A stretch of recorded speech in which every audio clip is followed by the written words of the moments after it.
Andrew Caceres lives in Sacramento, California, and he just had his gun seized and his house searched because police said that he might commit a crime. Not that he did commit a crime, not that he threatened to commit a crime, that he might commit a crime in the future. Now, from what I can tell about this man, he's not a good guy. But the truth is, I don't have many objective sources. The local ABC and CBS affiliates refer to him as a neo-Nazi leader, for example. But we don't really trust those people. And this is the trouble with a lack of real news outlets, is that you don't know if they are being honest on that one occasion. I mean, these people call anyone neo-Nazi who's right of Al Sharpton. Let's be honest.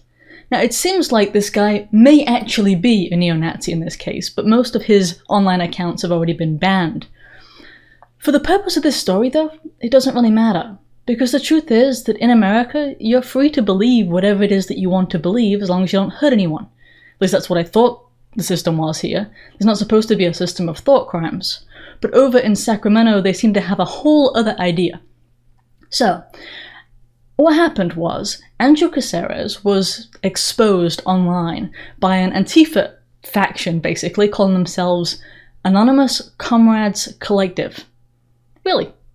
Yes, this group of comrades exposed his name and tied him to a pseudonym that was used online, in addition to tying him to a location. After that, the Sacramento County Sheriff's Office decided that they would deal with Andrew. Not with the Antifa group, but with Andrew, because they were afraid that he might react negatively toward the communists. Yes, they thought that he would, and I'm just going to go ahead and quote you, that he would, quote, feel forced to react and or carry out acts of violence based on his ideology, unquote. That's from Sergeant Teresa Deterding. Yes. So in other words, he didn't do anything, but they thought that he might. So in order to defend the Antifa group from his potential acts of violence that he didn't threaten and didn't do anything toward, the Sheriff's Department went after Andrew in order to defend the actual terrorists. Because again, Antifa is a terrorist organization. They are the ones who are engaged in terrorist activity, acts of violence, in order to bring about, well, subversion and so on. Andrew didn't commit a crime, he just had the wrong belief system. Now, I have looked and looked, and there are no indications that Andrew posted any threats online, because that would have actually been a crime, and a legitimate basis, perhaps, that he, well, had plans to commit some kind of act, but no. No, he didn't threaten, and I'm pretty sure that these news sources would have said so. So would the Sheriff's Department, had he made those threats. But there's no indication of that. In fact, the opposite is true.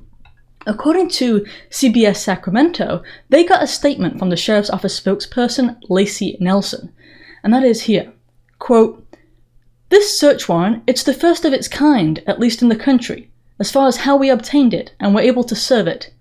He was posting enough racist rhetoric and propaganda on Facebook that it was concerning that his behaviors could become violent in retaliation," unquote.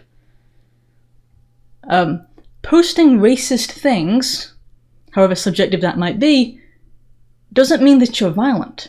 Considering your race superior doesn't mean that you're violent, else Jesse Jackson, Al Sharpton, and so on would be in trouble.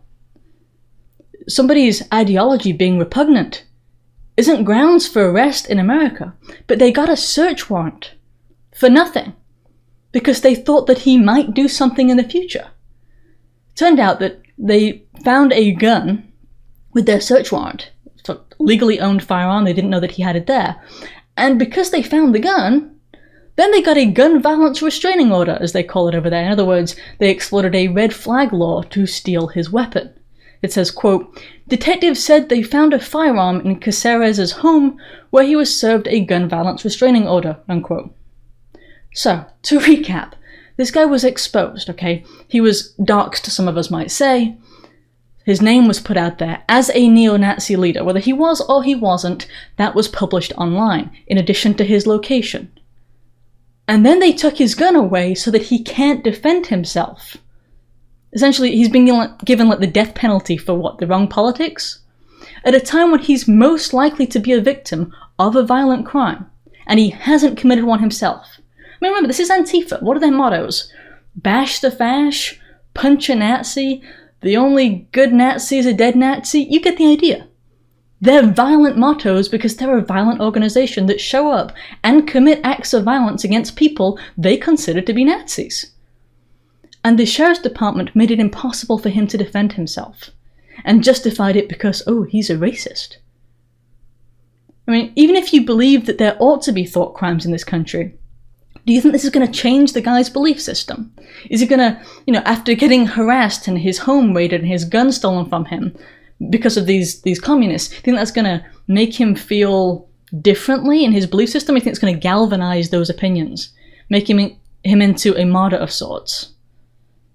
I mean, even if you believe in the whole thought crime garbage, it's asinine as a plan to deal with him. And once you drive these people into a corner, into a state of desperation, I mean, the sheriff's department will only have itself to thank when there's an aftermath that they don't particularly like.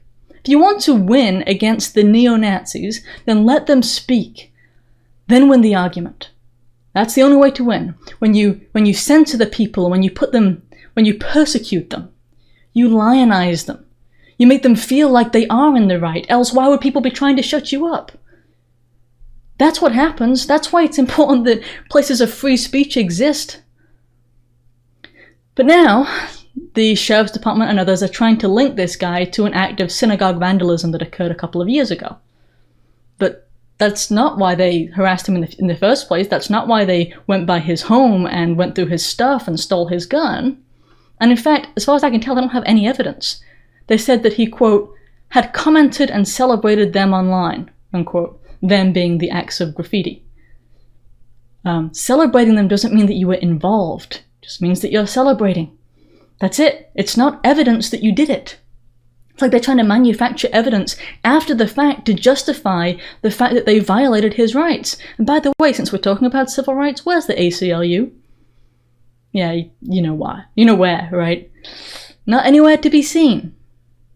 And this sheriff's department spokesperson, Lacey Nelson, actually doubled down. This is what got me. I kept looking for reasons why they actually raided this guy's home. It couldn't be what it seemed.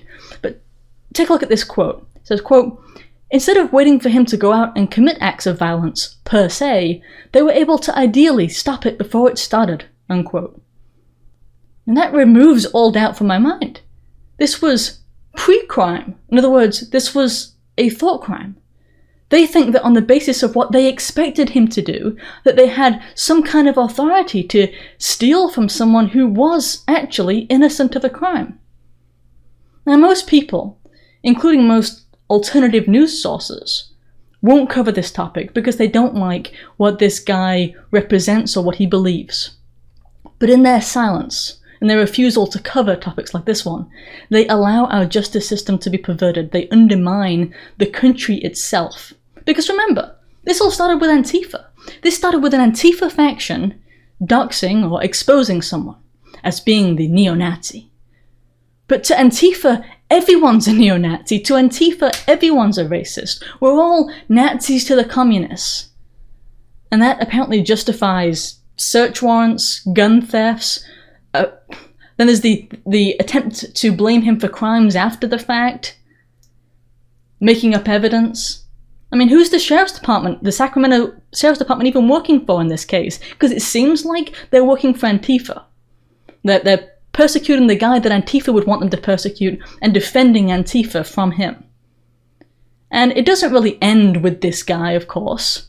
I mean, you look at Antifa groups, they target people like Tucker Carlson. He had to move already because his house kept getting targeted. And it's not even just the more extreme groups like Antifa that targeted. It was like people like the New York Times who tried to expose Tucker Carlson. Cases like this, where there is a clear injustice, need to be highlighted. People should care. This is about our entire justice system being undermined, and people just want to look away because he had the wrong opinion.